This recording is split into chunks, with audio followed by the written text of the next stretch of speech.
Is it a good idea to invest in single-family rental properties? If you listen to Grant Cardone or just about any big real estate player, you'll hear them say that single-family homes are a bad investment.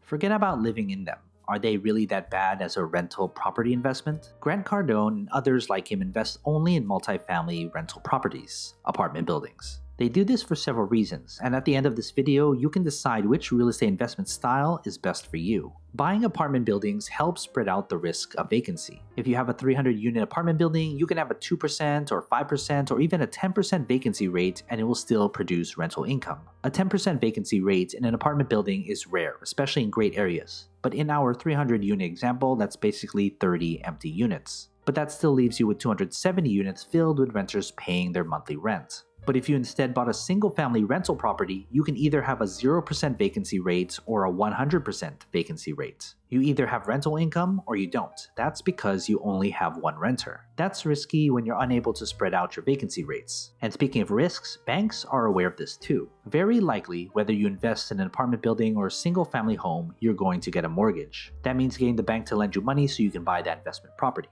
But banks aren't idiots. As an investment property, the only way they're getting paid is if you can produce rental income. And a single-family home is a lot riskier because it's either all or nothing when it comes to vacancy rates. Sure, an apartment building costs 10 times more than a single-family home, but it has diversification of rental income. It's easier for banks to lend you money if they know you're more likely to pay them back. That's another lucrative reason why Grant Cardone and other big real estate players prefer apartment buildings. It makes a profit.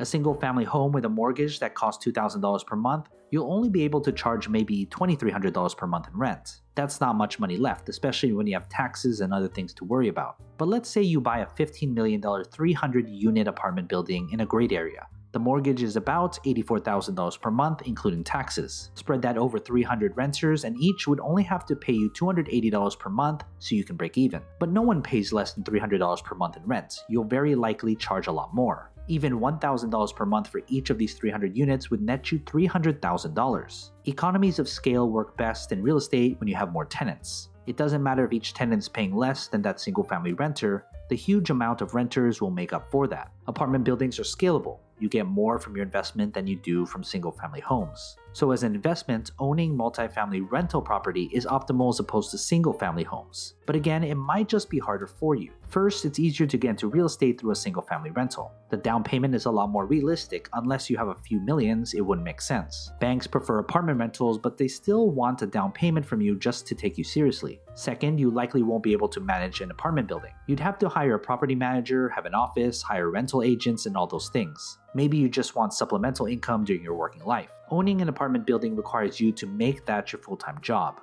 The more units you own, the more you'll work. And don't get me wrong, Grant Cardone speaks of passive income all the time, but he's still working. If it were truly passive, he wouldn't be all over social media or even speaking at seminars if this was all on automatic. It's helpful to weigh these things before getting to real estate. Know your priorities before investing. So what are your thoughts? Are you thinking about going to real estate? Comment below. And as always, take care of your money.